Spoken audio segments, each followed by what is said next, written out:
歡迎返到嚟我個 YouTube channel 啊！我哋又準備出發去玩啦！我哋好多時喺上機之前呢，都會嚟機場 food court 呢度叫返兩籠點心，仲有2位小朋友中意嘅米粉啦，同埋雲吞麵食嘅，等大家食飽飽先上機啊嘛！哇，小朋友快啲食啦！我哋差唔多要準備上飛機㗎啦！話咁快呢，我哋就經過咗4個鐘頭嘅機程嚟到名古屋啦。而家我哋就身處喺名古屋嘅中部國際機場嘅，呢度距離名古屋市中心大約係30至40分鐘車程左右啦。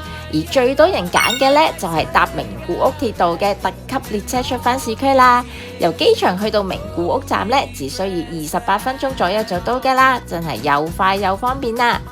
咁除咗鐵路之外呢，都有機場巴士可以出返名古屋市中心嘅，不過車程就會耐少少啦，大約係1個鐘至到個半鐘頭左右啦。如果你唔想轉車，而又咁啱住喺榮呢區嘅酒店呢，都可以考慮坐機場巴士嘅，因為巴士都可以直達呢區㗎。而我哋因為一行5人啦，仲有2個小朋友加一架 BB 車，同埋我哋又會去啲近郊嘅景點喎，所以我哋就揀咗租車自駕遊啦。我哋一路跟住啲指示牌行到嚟呢度，坐 lift 落1樓去揾返間租車公司啦。部 lift 冇人又唔使，可以一架 lift 入晒冇問題啦。咁一出 lift 呢，沿左手邊一直行就可以揾到啲租車公司噶啦。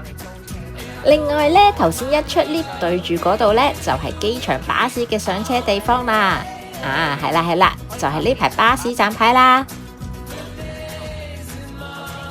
頭先沿住左手邊行到最盡呢，就會見到呢個租車公司泊車場啦。前面就係啲租車公司嘅 counter 啦。咁你揾返屬於你嗰間租車公司 counter，然後直接入去辦拎車手續就得㗎啦。我哋今次就係租咗呢間租車公司嘅車啦。爸爸快啲入去拎車啦！今次我哋就係租咗前面呢部白色車啦，都幾大架喎，小朋友都等緊上車啦。拎到車之後呢，我哋就即刻出發去距離名古屋機場只有10分鐘左右車程嘅上華市 AEON Mall啦。除咗揸車之外呢，喺機場坐名古屋鐵道嚟都超方便㗎，搭1個站去到上華站就到㗎啦。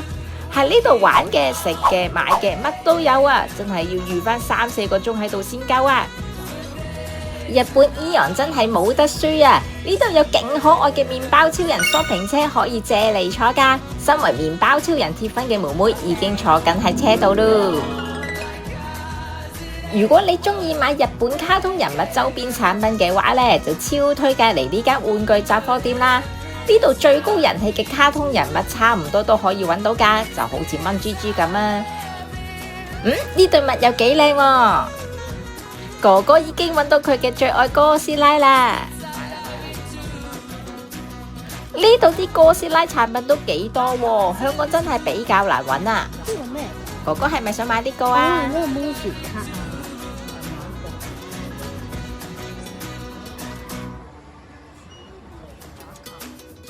講到日本動漫人物，又點會少得宮崎駿系列啊？佢所有嘅動畫電影我都睇過㗎。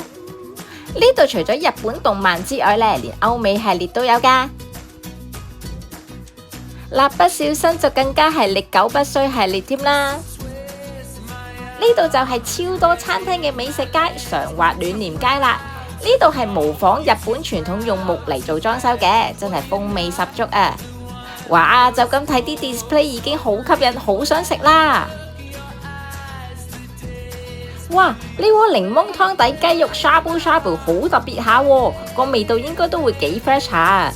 除咗檸檬湯底之外呢，仲有好多湯底可以揀啦。睇嚟 grandma 都睇到眼花繚亂啦。既然係咁，我哋就行去前面睇咗隻地標巨型招財貓先啦。上面呢啲日式傳統燈籠都係呢度嘅特色之一嚟㗎。呢隻巨型招財貓有成6.5米咁高㗎，佢個名叫做多福啊，係全世界最大級數嘅招財貓嚟㗎，真係好犀利啊！而常華市呢度呢，同招財貓係有住不解之緣嘅，因為呢度係日本嘅陶瓷之鄉啦，由以前開始已經製造過成千上萬隻招財貓送到全世界㗎啦。哦，呢度仲有關於招財貓嘅詳細解釋喎。原來咧，招財貓舉左手同埋舉右手都會有唔同意思噶喎，真係長知識啊！同埋咧，唔同顏色嘅招財貓咧都一樣有唔同作用噶。大家下次買招財貓嘅時候，記得要留意啦。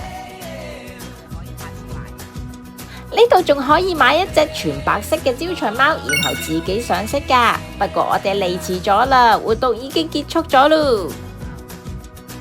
最後呢，我哋就揀咗呢間日式傳統茶寮餐廳啦，因為見呢度有好多唔同嘅日式麵同飯餐可以揀啊，咁就一於試下啦。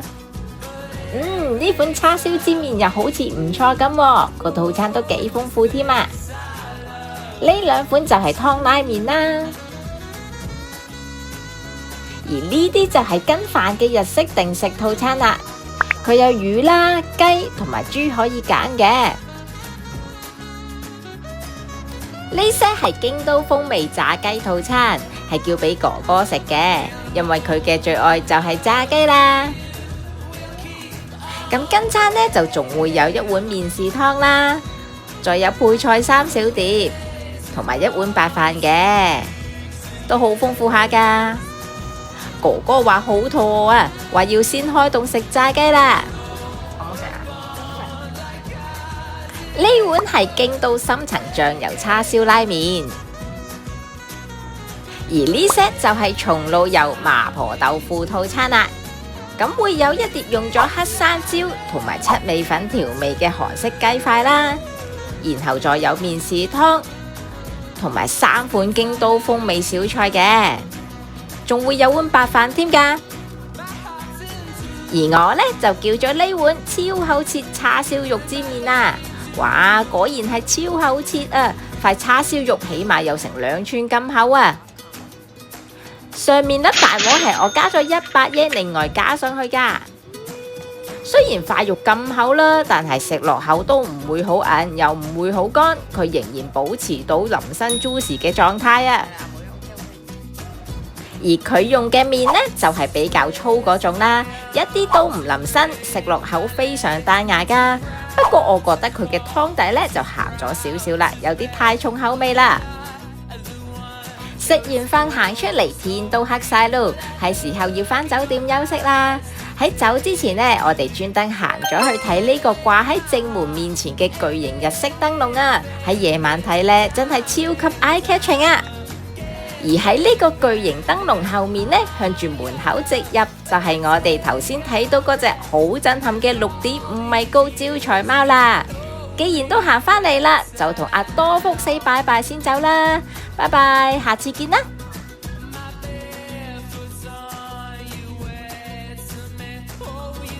原來嚟呢個 Aeon Mall 呢，除咗揸車同埋坐名古屋鐵道之外呢，仲可以坐觀光巴士或者坐東橫線嘅往返巴士嚟㗎，真係超級方便啦！尋晚呢，我哋就係住呢間酒店啦，因為今次我哋冇訂埋酒店早餐啊，所以起身之後呢，我哋就出去附近揾早餐食啦。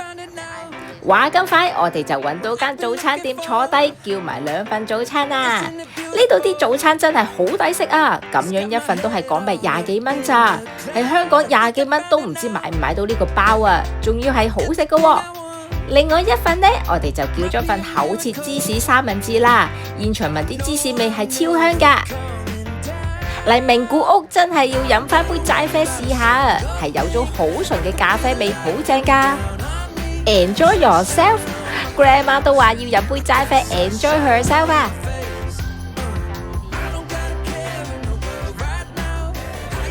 咦，睇嚟妹妹好欣賞杯橙汁喎。呢件三文治個重點絕對係入面啲芝士啊！如果可以再加多2-3塊芝士就好咯。係時候要人肉速遞2份早餐俾哥哥同爸爸啦。OK，let's go 啦，妹妹。好啦，今集嚟到呢度先，記得留意我下一集，同埋記得 subscribe 啊！